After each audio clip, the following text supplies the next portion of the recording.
Definitely cinema season, isn't it? It certainly is, and the big one this week is A Complete Unknown, that biopic all about Bob Dylan's life.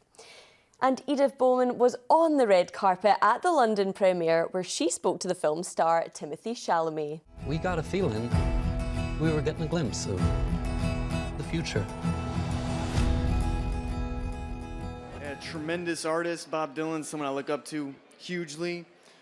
Someone who was as impactful in the United Kingdom as he was in the United States, and somebody who was a dream to play, dream to learn his worldview. And it's something I hope, I'm excited to see young faces like myself in the crowd, because I want this to be a bridge to this kind of music. And from Hollywood in California to Hollywood at home, we've been speaking to Mrs. Brown Boy's icon, Gary Hollywood. He's among the stars of a new fairy tale that's been crowdfunded here in Scotland. He told us all about Faithful. It is said that the walls between our world and the next are so thin that when the moon is high, the Cooshie can come for you. A little Scottish folklore fairy tale story, and I get to play the dad. It takes us on a little journey of grief and magic. When I got this through reading it, I'd recently lost my brother and then my father, so the part of the grief side of things is what really attracted me to it. Faithful will premiere at the Grosvenor Picture Theatre in Glasgow, and it's Falkirk-born actress Lily McGuire's first ever film role. Writer Fraser Coole told us how her character is inspired by Princess Merida from Disney film Brave. We don't seem to be exploring our Scottish fairy tales enough, and I was like, well, I'm going to change that.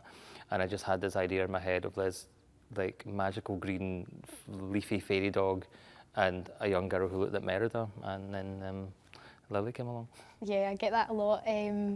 Just the looks, the accent, all of it. Just, yeah, it's very Scottish. And some other films that are out at the cinema just now as well is We Live in Time. It's supposed to be a very emotional rom-com. And if you like your horrors, we also have Nosferatu out as well. Oh, so Faithful at the cinema and The Traitors still on TV. We'll talk more about that next week, I think, won't we? Thanks, Indigo.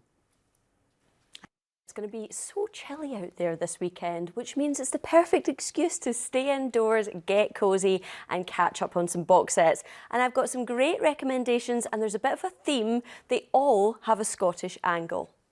So first up, we have Lockerbie, A Search for Truth. It's a 5-part drama starring Oscar-winning actor Colin Firth. It covers the heartbreaking tragedy of Pan Am Flight 103, which exploded over Lockerbie in 1988. The show centres around Jim Swire, who lost his 23-year-old daughter Flora in the attack, as he desperately searches for answers. Threat warnings were ignored. We have a right to know. This is restricted. Where did you get it? I just want answers, Minister. You haven't stopped since she died. 2 Libyan nationals. Libya? I thought Iran did it. You've gone through the whole case over and over. It's a lie. This is how you cope. I am not coping. Gaddafi murders people. Jim, tread carefully. And the second season of The Rig is back by popular demand. The thriller follows a group of workers in a remote oil rig in the North Sea who were due to return to the mainland, but after a strange fog engulfs them, they end up stranded and fighting against supernatural forces. It features Scottish stars Martin Compston and Ian Glenn, who we caught up with earlier. It's mind-boggling what the series has managed to produce, I think, from, in a studio in Leith. But it's my hometown. It was where I was born and bred. And yeah, I think it's the happiest job I've ever done, probably because of that reason. This feels like a bit more than being at the back of the queue. Lastly, would you be willing to lie and backstab your way to 120k? Another group of strangers have arrived at Ardross Castle in the Scottish Highlands to play the ultimate reality TV game of deception and betrayal. I'm of course talking about The Traitors, and this year we have a Scottish contestant, Alex, a care home manager originally from North Berwick who wants to win the money to pay for IVF and start a family. And he's already been teaching the contestants some Scottish lingo. should go over there. Oh, haven't you? To the folly, or as my gran would call it, a statutory. A statutory? Yeah. Somewhere where you statute.